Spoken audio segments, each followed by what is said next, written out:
Je suis William Hart, je suis entraîneur de chevaux et enseignant d'équitation à titre professionnel depuis une trentaine d'années, depuis 1993. J'ai commencé à monter tout jeune, à l'âge de 3 ans. J'ai toujours vécu avec des chevaux. J'ai appris dans le cadre familial, tout seul, sur des poneys, des doubles poneys. Toutes les tentatives qui ont été faites pour m'inscrire dans des clubs n'ont pas été très fructueuses. Je n'ai jamais compris pourquoi il fallait tendre les rênes. Relation mécanique qu'on peut avoir avec le cheval, j'avais du mal avec ça. Et ça a duré jusqu'à ce que j'ai découvert par hasard l'équitation western. Dans les années 1985, lors d'un salon du cheval en Allemagne, à l'Eurocheval, où j'ai rencontré un entraîneur qui venait de Californie et qui proposait du horsemanship, ou qui entraînait ses chevaux de façon horsemanship. Il faisait du reining, mais l'entraînement était horsemanship. Donc je suis allé là-bas, dans son écurie, à Fischerbach. Durant les vacances scolaires, on me déposait. J'habitais dans sa caravane, je passais les journées à monter à cheval, à travailler à pied. Donc j'ai appris énormément de choses. Je suis allé plusieurs années de suite chez cet entraîneur pour me perfectionner en équitation western, en horsemanship. À un moment, je me suis dit, j'aimerais bien en faire mon métier. Donc je suis allé aux États-Unis dans les années 90, dans un ranch, voir comment ça se passait là-bas, dans l'état du Wyoming. Donc c'était un ranch qui travaillait avec le bétail, donc il fallait travailler le bétail, emmener d'un endroit à l'autre, travailler les chevaux, etc. Tout ce qu'on peut faire en travail de ranch. Donc là, il n'y avait pas de horsemanship, c'était la façon ancienne, on peut dire, de travailler les chevaux. C'était un peu plus rude. Et de retour chez nous, j'ai voulu en faire mon métier. Mais là, en France, impossible de faire un diplôme permettant d'enseigner l'équitation autre qu'en équitation classique. Donc j'ai passé mes examens en équitation classique et j'ai passé mon monitorat en équitation classique option saut d'obstacle. Alors là, ça n'a pas été très facile tout de suite car je venais avec mes bases d'équitation western, mon horsemanship. Donc tout le monde me disait c'est qui cet extraterrestre? Et finalement, certains cadres de l'équitation ont dit bah, c'est pas mal ce qu'il fait. Cette méthode-là est pas mauvaise. En dressage, ils ébrouent bien, les chevaux vont bien. Après le monitorat, je suis retourné au Canada. J'étais dans l'écurie de Alain Allard à Montréal, qui est champion du monde de reining, pour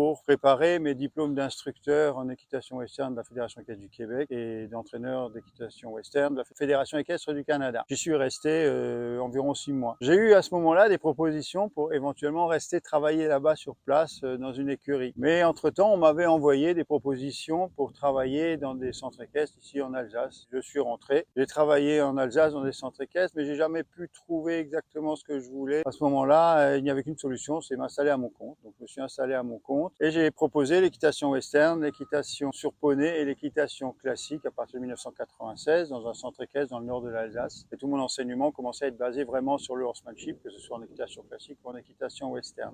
À partir de la fin des années 90, on m'a confié des chevaux à l'entraînement, notamment des Appaloosa, que je devais préparer pour les futurs championnats à venir, championnat du Luxembourg, championnat d'Europe. J'ai obtenu un titre de vice-champion du Luxembourg, j'ai obtenu 3 titres de champion d'Europe en équitation western, notamment un titre de champion d'Europe de reining, champion d'Europe de western pleasure et encore un autre titre de champion d'Europe en hunter under saddle. Alors pourquoi j'ai eu du mal avec l'équitation traditionnelle dans ma jeunesse? C'est parce que je me suis toujours dit qu'il existait une autre façon de communiquer avec un cheval que de tendre les rênes, que de donner des coups de talon pour avancer, que de d'écarter la rêne et de tirer pour tourner. Je me suis toujours dit, il doit y avoir un système, il doit y avoir quelque chose. Ce qui me dérangeait un petit peu dans l'équitation qu'on me proposait, c'était qu'on exigeait avant de demander. C'est-à-dire, on fermait ses jambes, protocole d'aide qui était fait comme ça, on fermait les jambes, on se redressait pour tendre les rênes pour s'arrêter. Et je pensais que finalement, il y avait peut-être autre chose à faire. On pouvait peut-être s'arrêter sans tendre les rênes, on pouvait peut-être avancer sans serrer les jambes, ou peut-être tourner sans écarter une rêne. Et toute ma vie, je me suis dit ça. En découvrant le horsemanship et les pratiques du horsemanship, on allait déjà dans le bon sens, mais il manquait encore quelque chose. Par les différentes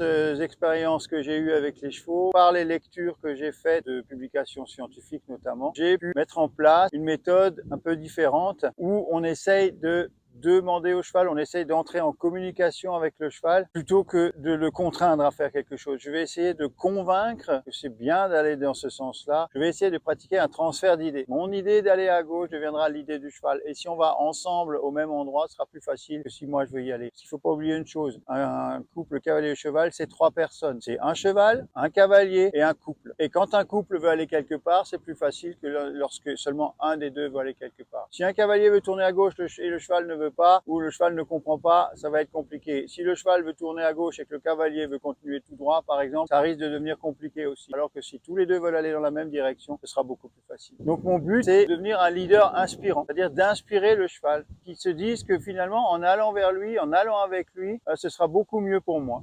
Donc on essaye de se placer en tant que cheval leader. Alors pour moi, ce travail a été un travail qui était assez instinctif, essai, erreur, correction, avec des chevaux à moi surtout. Après j'appliquais sur d'autres chevaux. Donc parfois ce qui est marrant, c'est que ça marche sur 150 chevaux et au bout du 151e, ça marche plus. Donc il va falloir adapter la méthode, adapter le travail et le modifier pour que ça puisse marcher pour tous les chevaux. Donc toute méthode est bonne si elle reste évolutive. Ça veut dire que je continue mes lectures, je continue à chercher à être de plus en plus centaure, si on veut dire, être de plus en plus fin, être de plus en plus léger avec les chevaux. Je m'inspire aussi de ce qui se fait depuis de longues années, le dressage des chevaux, les épaules en dedans, les appuyés, tous ces exercices d'assouplissement. Je m'inspire également des publications des grands maîtres, La Guérinière, Baucher, de Carpentry, pour continuer à travailler les chevaux et obtenir des résultats en dressage, toujours en cherchant la légèreté, en cherchant à communiquer avec les chevaux. Depuis 1996, j'ai dirigé 3 centres équestres,